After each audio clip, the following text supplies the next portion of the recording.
Welcome to the Communication Queens podcast for the visionary leaders, speakers, service providers, and podcasters who are looking to stand out sharing their story.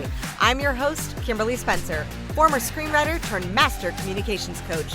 On this podcast, I'll be coaching you on how to share your own transformation story so that you increase your visibility, influence, and income on podcast interviews. Let's get your voice heard. Hello and welcome back to the Communication Queens podcast. It is quickie time. Today we are diving into why your emotions matter on a podcast.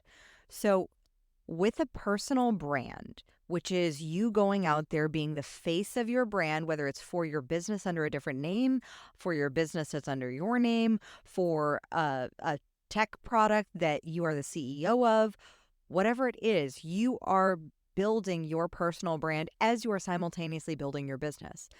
And with that personal brand, people will connect with you on an emotional level. And with that personal brand, people will connect with you and to you on an emotional level. This is exactly how, as a coach, I have gotten on calls with people who have literally cried when they saw my face and I was like, "Hi, how are you?" on a connection call. And they were like, "You know me so well. I feel like they were super fans." And I get the question all the time, "How do you know me so well? It's like you were speaking to me." Well, that's more esoteric of a subject because what is personal is universal. But if you really know the person that you're speaking to, you will contact and connect with them on an emotional, spiritual, mental, soul level.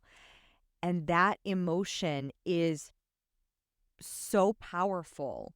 And that is a power that must be wielded. And with great power, as you know, comes great responsibility.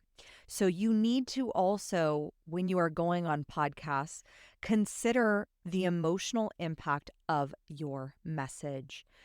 Emotions create perceptions. So I'm going to give you a very strong personal brand who tends to create a lot of emotions. Love him or hate him, Trump.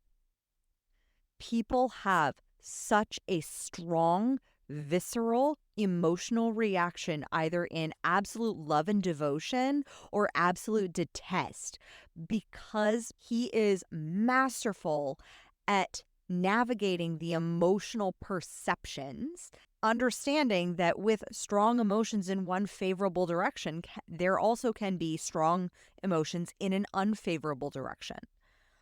Your emotions matter in the brand that you're creating.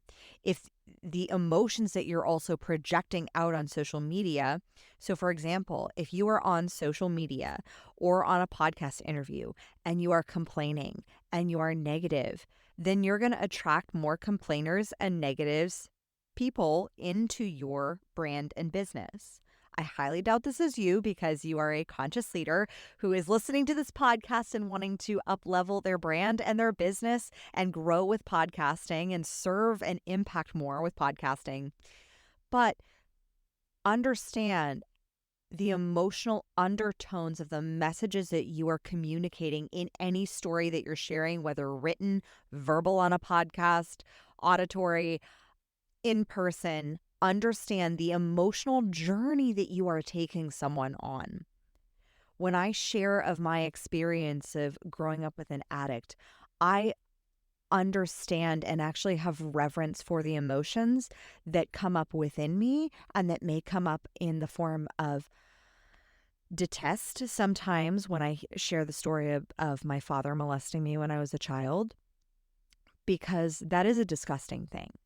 But I also understand the emotional connection that I can guide my listeners through to the breakthroughs that took me 30 years to get, to the breakthroughs that took me 30 years to have, which was that because that happened to me, it's actually been a gift that has allowed me to literally save people from suicide. And I shared that with my dad.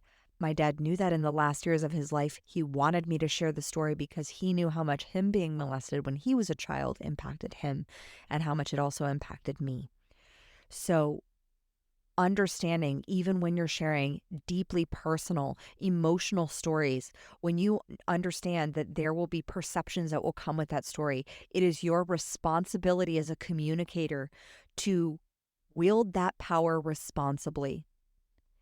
And if you want to wield the sword of blame and shame and guilt, pointing a finger at another side, like sometimes politicians do, then you will get followers, you will get people to convert to your side because they'll be absolutely the yes men and yes women who agree with you. And you'll get the opposite side of the spectrum. You'll get those people who absolutely hate and detest your message and what you stand for. The key is, though, to understand how to wield the sword of emotional perception responsibly.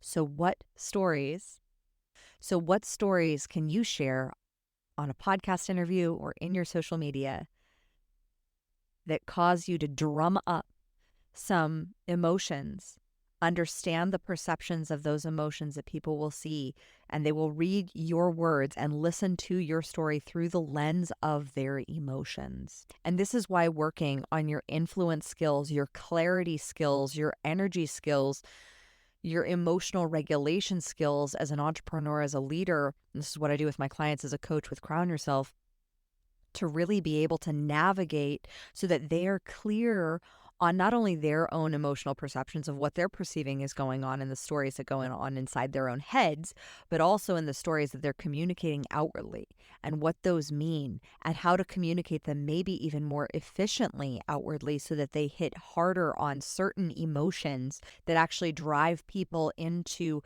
the changes that they want people to make to enroll them in the vision of the greater impact, which is the whole reason as to why you're going on podcasts and putting yourself out there and building a personal brand and standing out more, is so that you can make that greater impact. And understanding how to carefully and responsibly curate the emotions of your audience and your audience's emotional journey. That is a deep responsibility. Honor it and move forward with grace and ease and understanding the side in which people will take when they feel those emotions. Are they going to rally for you? Are they going to rally against you? It is always my intention when I go on a podcast for them to feel lovingly challenged, but lovingly challenged. That's why I say lovingly challenged. Also cheered on, and also from the perspective of if she can, I can too. That is always the undertone of emotional possibility that I want them to have. I want it to have the emotion of possibility. I want them to feel the emotion of courage, of facing their fears. I want them to feel the neutrality over certain experiences in the past and how you can get yourself into that state of neutral, to where you actually see things as having happened for you instead of to you. Those are my intentions when going on a podcast, as far as the emotional undertones of how I am guiding the emotions of the audience as a communicator. So what are yours? And if you'd like support with that, then definitely reach out to hello@communicationqueens.com and request a session to work with me. Thank you so much, and I will see you on the next episode.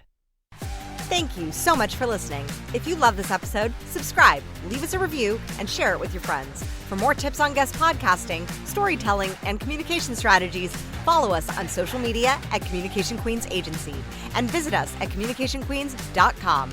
I look forward to seeing you in the next episode. And in the meantime, remember, your story has the power to save one life. Let your story and your voice be heard.